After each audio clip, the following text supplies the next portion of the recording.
Hello, everybody. It's Tasha. Um, Thanks for already. I'll say thank you for tuning in and taking a few minutes out of your life to catch up with what's going on with me.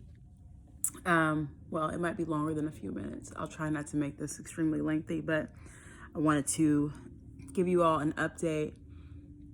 This has been just a long week.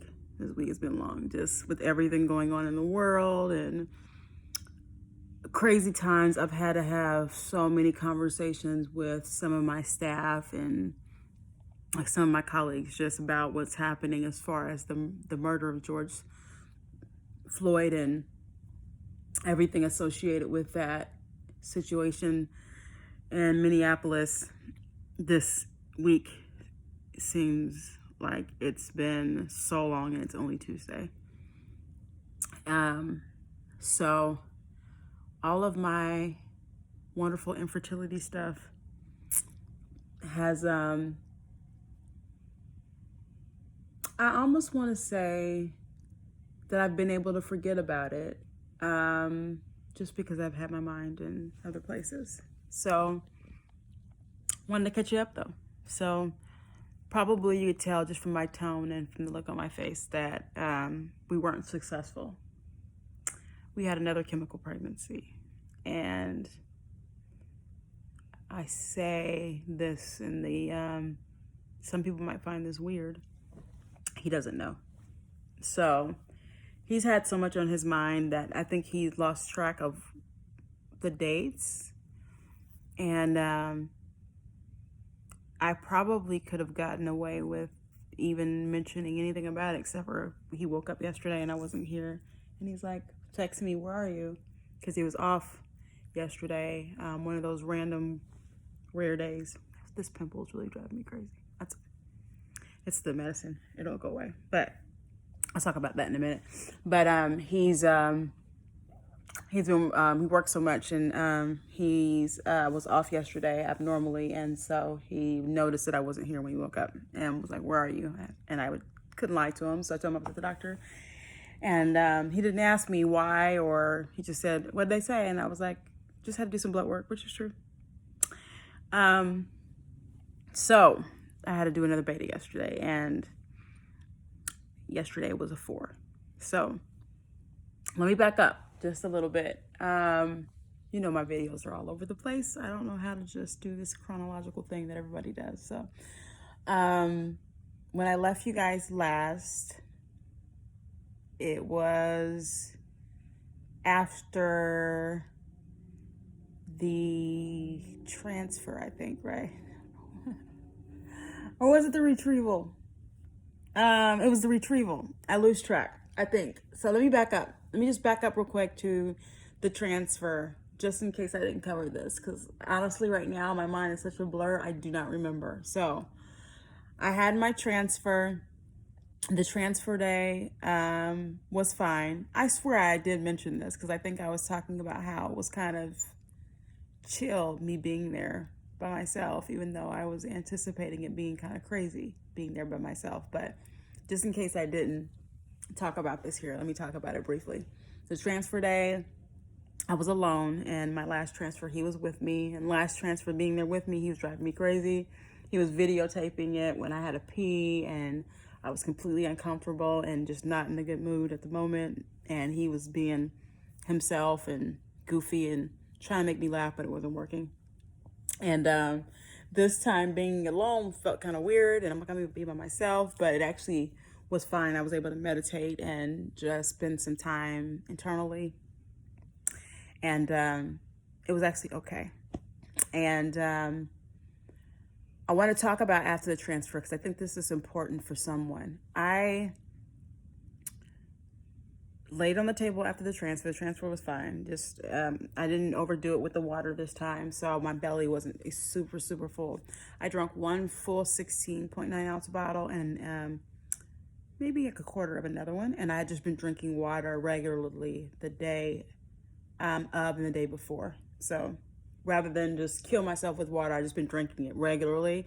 So my bladder was like nice and full, right? So After the transfer, went to the recovery room, laid in there for about 15 minutes, and the little buzzer went off though. Whew! Took off to the bathroom and got to empty myself. It was so great. And then I drove myself home. I stopped, I got something to eat at this place called the Biscuit Bar. And they have these big old nice fluffy biscuits here in Dallas Fort Worth Metroplex. I don't know if they have anywhere else, but they're really, really good if you are in the area. And I grabbed one of those and then and some tater tots. And I came home, and if you guys have watched any of my videos, I'll talk about this a little bit in a minute, but the last time my boyfriend felt like I overdid it. So this time I did everything that I did not do the last time, okay? I had on my warm and fuzzy socks. I got my French fries. I don't even want McDonald's. I had my pineapple core. I ate that the last time too, but I had my pineapple core. I drank my palm juice. I sat around the house for 3 days, okay? I took I moved around. I made like breakfast, and I made, a couple short, quick meals, but they were all fast, soup, and had all my warm stuff, no cold drinks, no ice. I don't drink caffeine right now anyway. I haven't since October of last year. Haven't had any alcohol. Haven't had any alcohol in almost 2 years now, except for glasses of wine. I haven't even had any wine in a year. So I did all the little things that they tell you to do, all of them, and it was no different than the last time. Actually, my betas were lower this time than they were last time. And so I say that not to say that all these old wives' tales don't work, but just that I think it's more about your body in that moment and those particular embryos than it is about all that stuff. For those who haven't seen my prior videos, last time I took good care of myself. After I did my transfer, I was on bed rest day 1, and then day 2 I went to work and just did the same things I normally do. I went to the gym, not too much like overdoing it at the gym, but just like the elliptical treadmill light.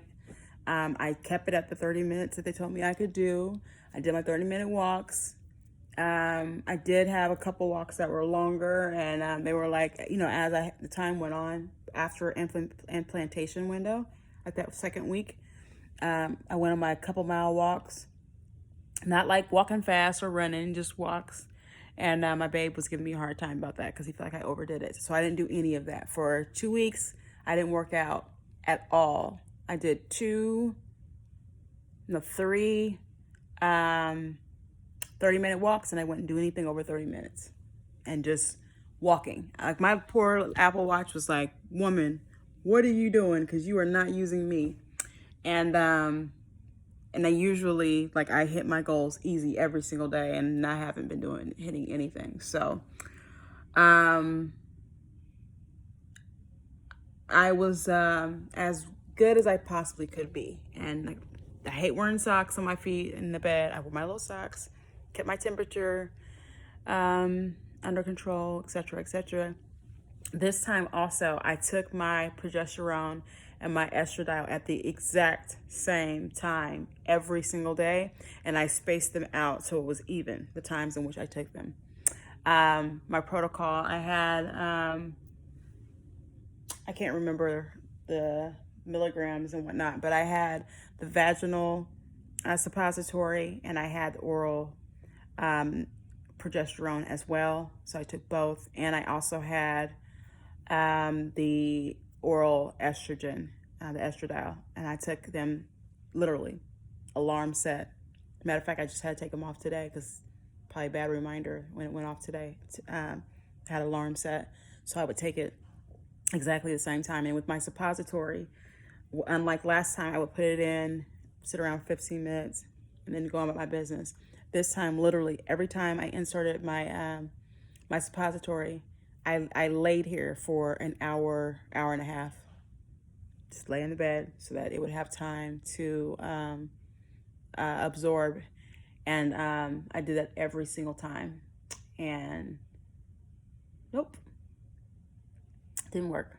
So I had a feeling because I tested out my HCG till it went white. I took a test. I managed to hold out until Thursday before my beta. It was day 12 days after transfer. When I say 12, I don't mean 12 actual days, but it was a 5-day transfer, so 7 days after transfer. And it was really, really faint, super faint line. And I was like, it's too late in this 2-week wait for it to be this light. Because you could barely see it. I could see it, but I could barely see it. And I was like, I already know what this is. So when she called me with the initial beta, and she's like, you know, it's 17, and then it was a 4. And so I was like, you know, she's like, I'm sorry. Like, I know. She's like, we have to test you one more time, and just to make sure. And I'm like, so keep taking your medication. And so I did until beta number 2, and then it was, you know, a 4. So I've processed it at this point. And I haven't talked to him about it, but we are going to transfer my last embryo that I have. So for those of you who haven't seen my videos before, I know I've been all over the place in this video, I'm sorry. I have one more embryo that is on ice. It was a good embryo.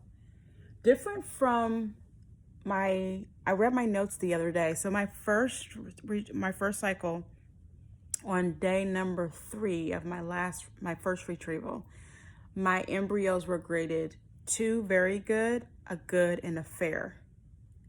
This time they weren't doing the 4 different levels of grading. So last time it was very good, good, fair, and poor. And we had 2 very goods, a good, and a fair. This time they only did good, fair, and poor. And this time we had on day 3, 2 goods, a fair, and a poor. Our 2 goods both made blasts. The blasts were 5AA and 5AB. So we had really good graded embryos, and they didn't work. So it's like whatever when it comes to these grading, because if the embryo has any chromosomal issues of any sort, they're not going to stick. So first time though, we transferred the 2 very goods. They were both 6AA blasts. We put on ice our good, which was a 5AB, and it's frozen.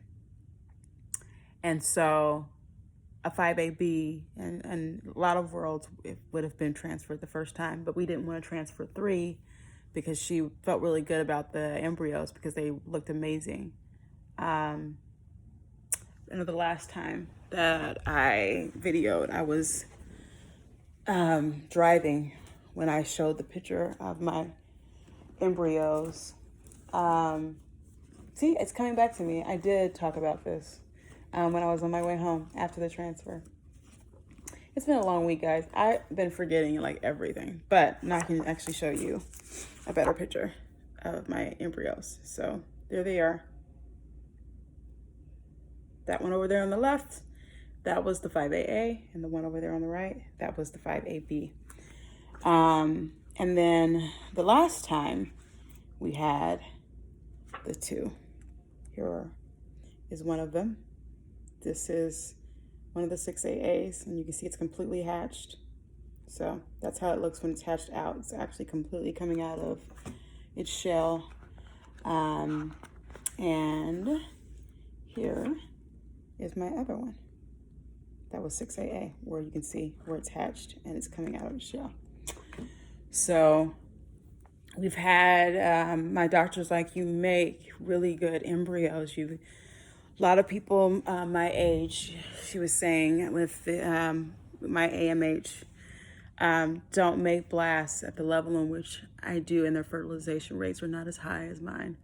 So she's like, it's just at the end of the day, you don't have a lot of good eggs that are left, and we just got to find the one. And so the question was, did I want to do another retrieval? And I've mentioned this a little bit, just about my babe and his poor eating habits here lately. And I don't feel like he's in the right zone to take care of himself right now the way he's supposed to, for us to be in a really good spot for another retrieval. So I just don't want to focus on that right now. The retrievals, the meds for the retrieval, the injections really don't bother me that much.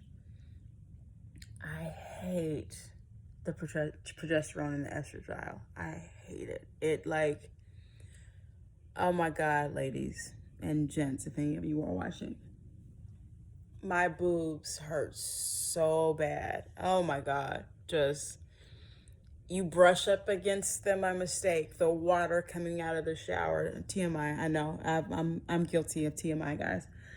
The water coming out of the shower, spraying on them, just like, dear God. The cramping was just ridiculous. Just cramping, the crazy funny taste in my mouth, all the, signs of pregnancy, the nausea, gassiness. The only thing I did not experience that I experienced last time were the vivid dreams. I did not have any vivid dreams this time. I had to pee all the time, but not to the degree in which I did last time.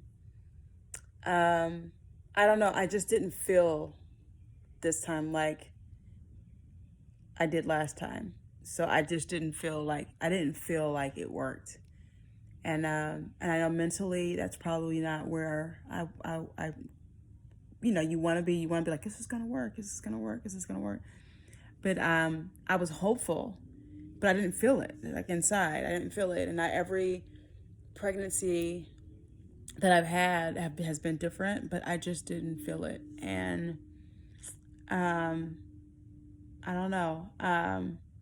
So I've wondered, and I think I said this on one of the videos, even when we did this second retrieval, I was like, we're going to do this other retrieval and pray that we get additional embryos. But what if the one frozen is the one and we're wasting time and money?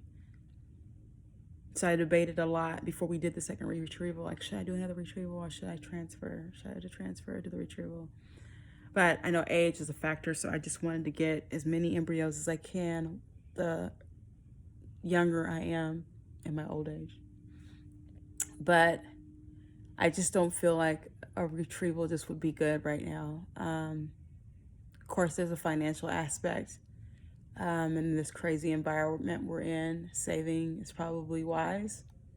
So we'll take a couple months to do that, and refocus and just really figure out what we want to do if we do have to do another one.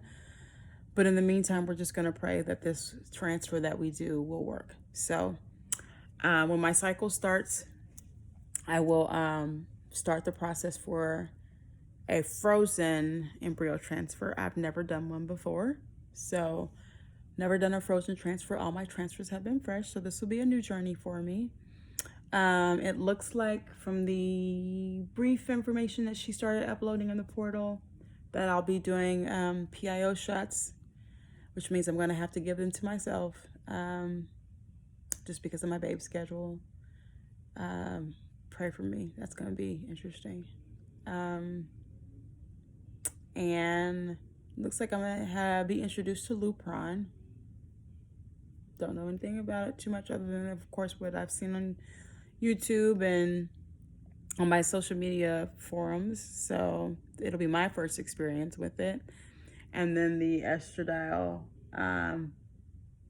I can't tell from what she wrote on there if it's going to be patches or if it's going to be the oral still. So I'll share more of that probably in the next week or two, because once I start my cycle, and I asked her, is it the cycle after this, or is it going to be, do I have to wait a cycle out? And she's like, no, as soon as you start your period. So if it starts like it did last time, once I stopped the progesterone and the estrogen last time, I started my period in like 4 or 5 days. So I'm imagining, and then by this weekend I'll start, and then I'll give them a call, and they'll get me started on what this frozen transfer process will look like. So if all goes well, not only will my babe not know, but I will have a successful transfer. We'll see. Say a prayer for us. My one of my IVF sisters, like, you were just in such good spirits for this, considering these 2 losses. And I said, I know this is hard, and no judgment to anyone who can't do this, but I strongly believe in don't pray and worry. Because if I'm going to worry, why pray? And if I'm going to pray, why worry? So I feel like what is meant to be for me will be. And if it doesn't happen, it wasn't supposed to, for whatever reason. And I've got to be content in that. And my baby and I have talked about that. He's like, whether it works or not, we work, and we have each other, and we know we want this, but if God says no, then it's a no. So pray for us and our continued strength. I think that I'll have a different energy if I have to tell him, because he's going to handle it differently than me. But speaking of the devil, I see his little car pulling up. Just pray for our strength, and that if I do have to talk to him about it, he's going to handle it differently, and pray that I can handle that conversation with him, and that I pray that things work out this round, because even if it's not meant to be, it's still what my heart desires right now. So I pray that my heart gets to have it. So we'll see. So we'll be talking. I'll keep you guys posted and let you guys know what's going on. Hopefully I didn't confuse you too much, because I know I was all over the place today. Back to this.